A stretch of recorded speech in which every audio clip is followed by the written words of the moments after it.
हम तुम्हारे साथ हैं। और गांव में ठीक है, सबके परिवार में राजी खुशी है। भाषण सुनना चाहोगे, बात करनी चाहोगे? आपकी इच्छा है जी। माजरा साहब ने अभी आपको सारी बात बताई है।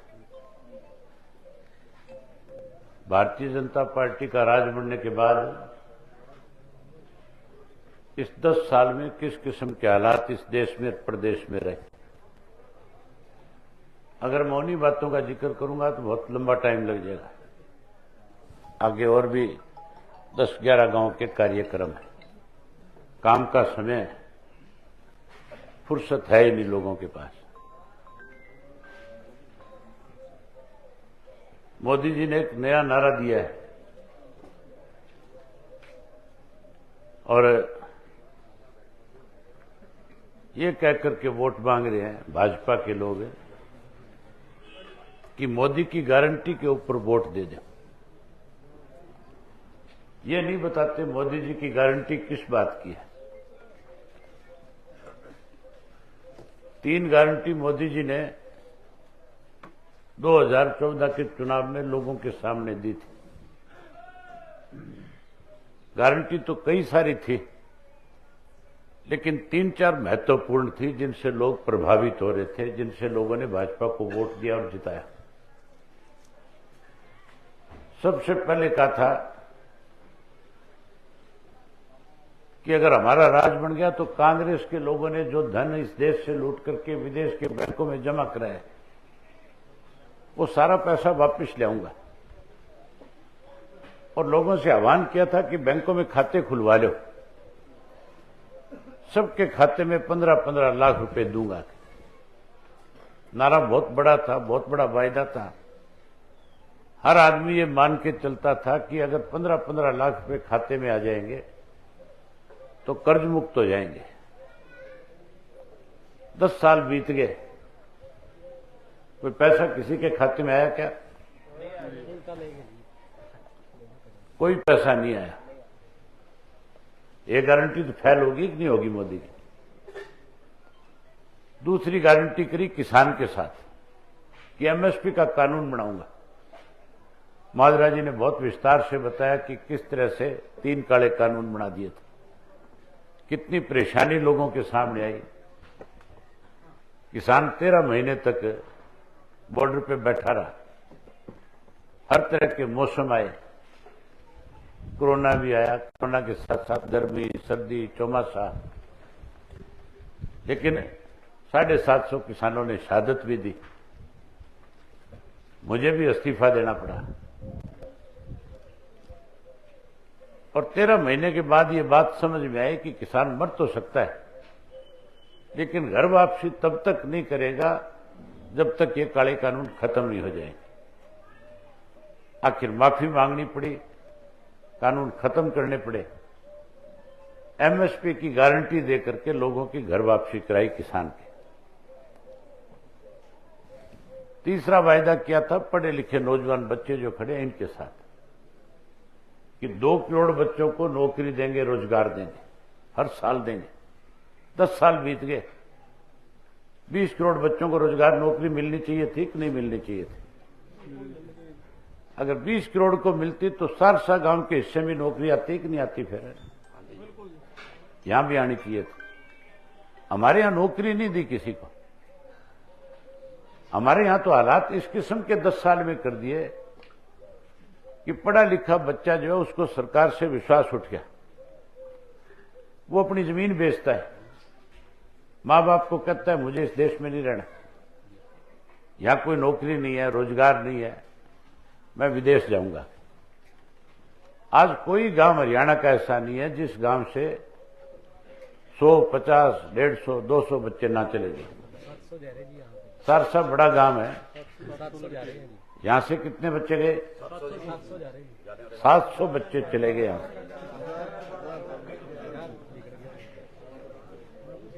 कोई गिनती नहीं है। मतलब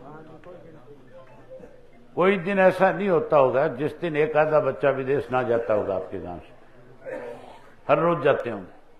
ये आपके अकेले गांव से नहीं, पूरे प्रदेश से गए। इसका मतलब सरकार से विश्वास खत्म हो गया। मोदी जी की गारंटी फेल होगी। अब कहते हैं विकसित भारत बनाना है 2047 में। केवल लोगों में भ्रम पैदा करके वोट लेना चाहते हैं। इन्होंने तो 10 साल में रेल बेच दी, हवाई जहाज बेच दी, इंश्योरेंस कंपनियां बेच दी, पेट्रोलियम की कंपनी थी वो बेच दी, बैंक बेच दिए, अनेक चीजें अंबानी और अडानी को दे दी। ऐसे कानून भी बना दिए थे कि हमारी जमीनें भी इनके हाथों में जानी थी। ये तो आपने लड़ाई लड़ी इसलिए बच गई। अब अगर गलती से कहीं इनका राज फिर बन गया तो फिर ये मान के चलो देश का संविधान बदल देंगे और ऐसा संविधान बना लेंगे कि फिर इस देश में इलेक्शन नहीं होगा। फिर भाजपा अपनी मनमर्जी से इस देश के अंदर राज करेगी। ये आपको सोचना है कि क्या ऐसे लोगों को फिर से सत्ता में लाना या सत्ता से बाहर करना। गारंटी दी थी चौधरी देवीलाल ने आपको। सन 1987 के चुनाव से पहले उन्होंने कहा था 100 रुपये पेंशन करूंगा, कहा था 10,000 के कर्जे माफ करूंगा, 5100 रुपये गरीब की बेटी के कन्यादान के दूंगा। पेंशन बढ़ा दी कि नहीं बढ़ा दी? ऐसी पेंशन बढ़ाई थी जो बढ़ करके 3,000 होगी, आगे और बढ़ेगी। इस पेंशन को अगर कोई काटेगा, खत्म करेगा तो समझो उसका राजनीतिक जीवन खत्म हो जाएगा। गारंटी करी थी 10,000 के कर्जे माफ करने की। कर्जे माफ हुए कि नहीं हुए उस वक्त? 5100 कन्यादान के दिए थे, आज बढ़ करके 1 लाख रुपया हो गया। गारंटी तो ये होती है। ये तो केवल इस किस्म की बात कह करके हमारा वोट हासिल करना चाहते हैं। माजरा जी बता रहे थे कि बात 400 पार की करते हैं, उम्मीदवार है ही नहीं। ये जिंदल जो है कांग्रेस में था कि बीजेपी में था? कांग्रेस में था ना।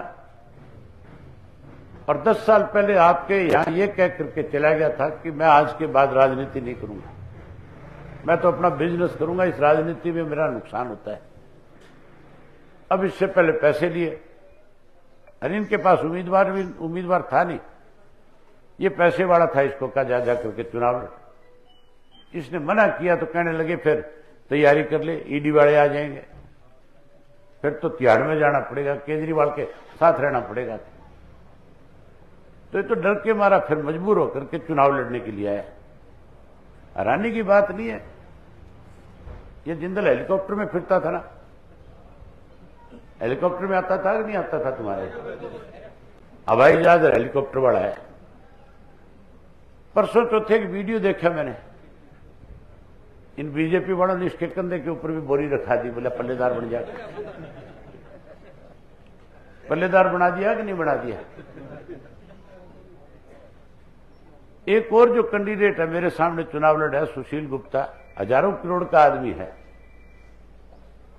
वो भी गेहूं काटता फिरा था खेतों में, लामनी करा था कि नहीं करा था? जब किसान आंदोलन चल रहा था, जब पीपली में लाठीचार्ज हुआ किसानों पे, इन दोनों में से कोई एक आदमी आया था क्या यहां पे?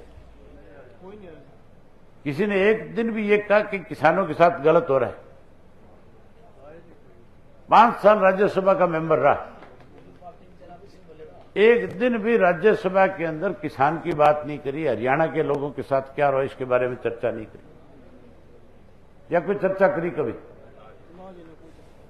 ना ये जिंदल बोला। ये तो 10 साल राजनीति छोड़ गया था बेचारा। अब एक लावनी करता फिरा है, एक पल्लेदार बना फिरा है।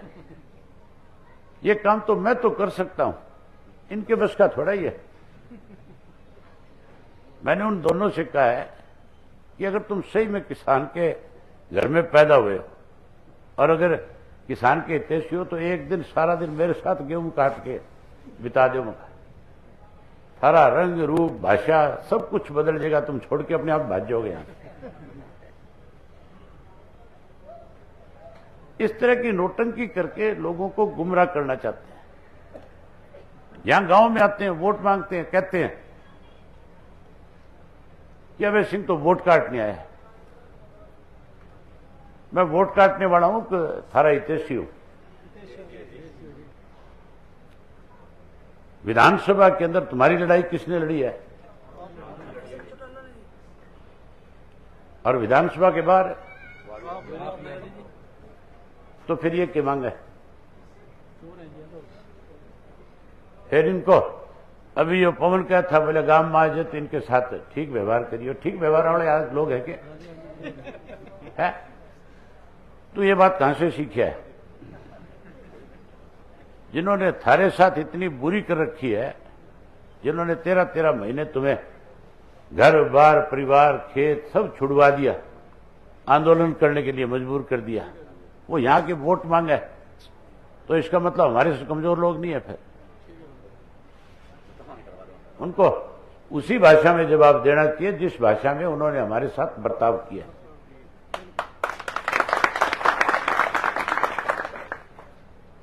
उसी भाषा में जवाब देना चाहिए जिस भाषा में उन्होंने हमारे साथ बर्ताव किया।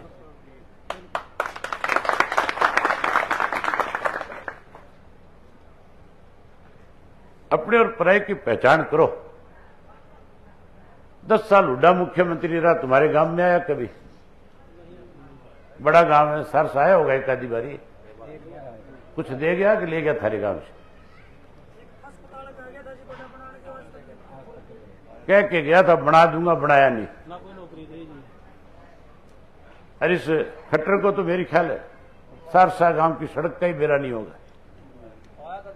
खट्टर भी आया था, यो कैसे आ गया थारे गांव में?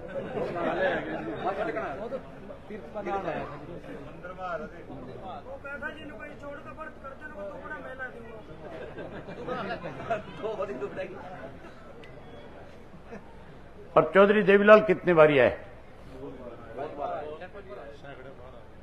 और चौटाला साहब, चौटाला साहब जब आए तो कुछ देंगे कि नहीं देंगे तुम्हें?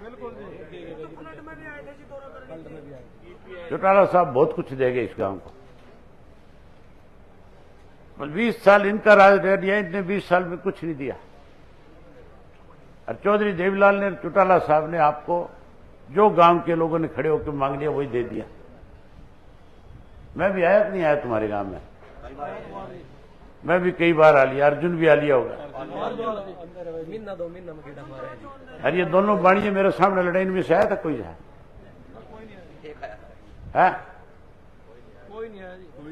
कोई आया कभी क्या तुम्हारे बीच में?